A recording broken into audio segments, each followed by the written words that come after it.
بازاروں میں چلتے پھرنے والے یہ ہیں تحریک انصاف کے رکن صوبائی اسمبلی شوکت یوسف زئی۔ عید الفطر کے لیے کہیں کپڑوں کی خریداری کرتے نظر آ رہے ہیں تو کہیں جوتے اور بچوں کے لیے کپڑے لینے میں مصروف ہیں۔ وزراء اور منتخب نمائندوں کا بغیر کسی پروٹوکول کے بازاروں میں آنے سے شہریوں کی کافی حد تک حوصلہ افزائی ہوتی ہے۔ جو امیر لوگ ہیں وہ تو ابھی بھی اسی طرح ان کا سٹائل ہے، اور جو ہم جیسے لوگ ہیں وہ تو ہم تو سبزی بھی خود خریدتے ہیں، فروٹ بھی میں خود ہی خریدتا ہوں، روزانہ لوگ مجھے دیکھتے ہیں۔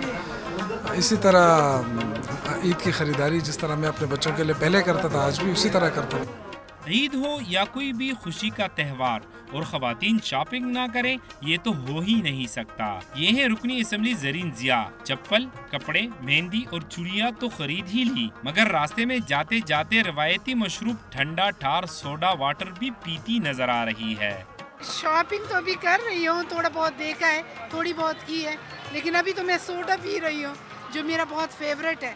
تو بڑا اچھا لگتا ہے روڈ پہ کھڑے ہو کے ایک عام انسان کی طرح سوڈا پینا، جوس پینا، چاٹ کھانا، دہی بلے کھانا۔ عام شہریوں کی طرح منتخب نمائندے بھی ایسے تہواروں پر خوشی کے مواقع ہاتھ سے جانے نہیں دیتے۔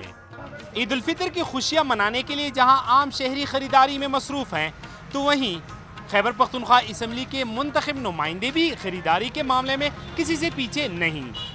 کیمرامین فرحان بشیر کے ساتھ عبدالحکیم مومن، ڈان نیوز، پشاور۔